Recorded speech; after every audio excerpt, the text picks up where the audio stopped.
Hello friends, welcome back to our YouTube channel. आज की इस वीडियो में हम पढ़ेंगे कि क्लास 9th का चैप्टर नंबर 1 जो कि है भारत, आकार और स्थिति।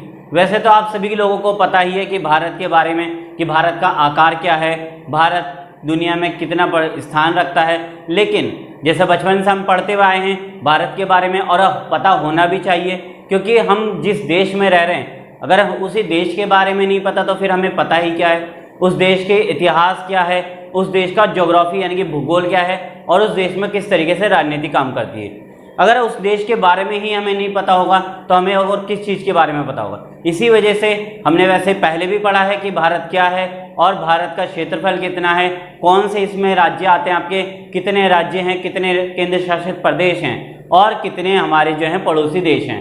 उसके साथ साथ पूरी दुनिया में हमारा कौन सा स्थान है, ये सब हमने पहले भी पढ़ा है। और इस बार हम फिर से दोबारा पढ़ेंगे क्लास 9th के चैप्टर नंबर 1 में। इस चैप्टर में हमने दोबारा से उन्हीं चीज़ों को फिर से रिवाइज करा है क्योंकि हमें तो पहले से ही पता था, लेकिन एनसीईआरटी ने क्या करा, बच्चों को याद रहे, इसी वजह से उसने चैप्टर 1 ज्योग्राफी का भारत, आकार और स्थिति दिया ताकि हम भारत के बारे में और गहराई से और अच्छी तरीके से जान सकें। तो चलो शुरू करते हैं हम आज के इस वीडियो को, जिसमें हम पढ़ेंगे चैप्टर नंबर 1 भारत, आकार और स्थिति। भारत जितनी भी पुरानी सभ्यताएं हैं उन सभ्यताओं में से एक सभ्यता भारत की भी मानी जाती है, जिसे हमने सिंधु सभ्यता कहा है। तो भारत उन पुरानी सभ्यताओं में से एक है जो कई हजारों सालों पहले जो है इस पूरी दुनिया में पहली सभ्यताएं मानी जाती हैं।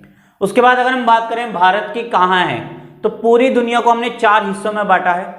पूरी जो दुनिया हमारे पास है उसको 4 हिस्सों में बांटा है, northern hemisphere, southern hemisphere, east और वेस्ट। इस तरीके से हम 4 हिस्सों में पूरी दुनिया को बांटते हैं। तो उसी में से भारत आपका उत्तरी गोलार्ध यानी कि नॉर्दर्न हेमिस्फीयर में स्थित है, यानी कि भारत जो है आपका नॉर्दर्न हेमिस्फीयर में आता है। उसके बाद अगर भारत के कहाँ से कहाँ तक है, तो भारत जो है आपका उत्तर में कश्मीर से लेकर दक्षिण में कन्याकुमारी तक फैला हुआ है। कहाँ से कहाँ तक है? उत्तर में कश्मीर से और दक्षिण में कन्याकुमारी तक है। उसके बाद इसकी जो यहाँ से दूरी है वो आपके पास है 3214 किलोमीटर, यानी कि उत्तर से लेकर दक्षिण तक जो इसकी पूरी दूरी है वो आपके पास है 3214 किलोमीटर।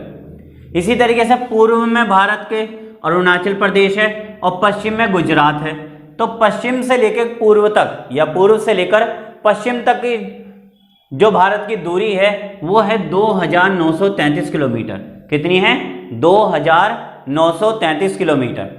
अब भारत की संपूर्ण तटरेखा कितनी है कि भारत कितनी पूरी लंबाई कवर करता है, तो भारत की संपूर्ण जो तटरेखा है, तटरेखा मतलब कि भारत के साथ साथ ये जो हमारे पास वो हिस्सा है जहां पर हमारे पास क्या समुद्र है, भारत का वो हिस्सा जहां पर हमारे पास क्या है समुद्र है, इस हिस्से में हमारे पास समुद्र है। तो ये जो लंबाई है ये हमारी लगभग 7517 किलोमीटर है। कितनी है? 7517 किलोमीटर है, वो भी इसके द्वीप समूह के साथ। द्वीप मतलब इसके 2 आइलैंड है आपके पास। एक आपके पास है इसका अंडमान निकोबार आइलैंड, दूसरा हमारे पास है लक्षद्वीप यानी कि लक्षद्वीप आइलैंड। तो 2 हमारे पास इसके भारत के आइलैंड है। और इसका पूरा जो क्षेत्रफल है वो लगभग 32.8 लाख वर्ग किलोमीटर है। कितना है? 32.8 लाख वर्ग किलोमीटर। भारत जो पूरी दुनिया में जो क्षेत्रफल रखता है वो लगभग है आपके पास 2.4%, यानी कि भारत का क्षेत्रफल इतना बड़ा है कि वो लगभग 2.4% जो है भारत पूरी दुनिया का एरिया कवर करता है। जैसे अगर मान लो ये हमारे पास है पूरी पृथ्वी, अब ये पूरी पृथ्वी पर सारे देश आपके 100% हैं, तो उसमें से लगभग 2.4% यानी कि इतना हिस्सा लगभग हमारे पास भारत के पास है। यानी कि पूरी दुनिया का इतना हिस्सा हमारे पास है भारत के पास, यानी कि 32 टोटल एरिया कितना हमारा 32.8 लाख वर्ग किलोमीटर। इसके बाद ये दुनिया का 7वां सबसे बड़ा देश है। कौन सा देश है? दुनिया का 7वां सबसे बड़ा देश है। इससे बड़े सिर्फ 6 ही देश ऐसे हैं जो बड़े हैं इससे। अब कर्क रेखा वो रेखा है जो भारत को 2 बराबर हिस्सों में बांटती है। कितने बराबर हिस्सों में बांटती है? 2 बिल्कुल बराबर हिस्सों में बांटती है। अब ये कर्क रेखा गुजरती कहाँ कहाँ से है, यानी कि ये जो कर्क रेखा है भारत के बिल्कुल बीच से गुजरती है। अगर मान लो ये भारत है आपके पास, अगर आपके पास क्या है, ये भारत है तो उसके बिल्कुल बीच में से गुजरती है कर्क रेखा। और कहाँ कहाँ से गुजरती है?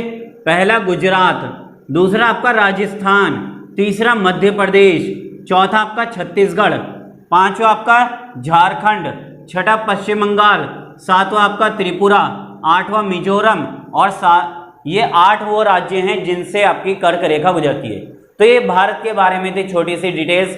इसके बारे में और ज़्यादा जानकारी हम अगली वीडियो में पढ़ेंगे, तो बने रहें हमारे साथ और वीडियो को लाइक, सब्सक्राइब और कमेंट और शेयर जरूर करें। तो बस आज के लिए इतना ही, थैंक्स।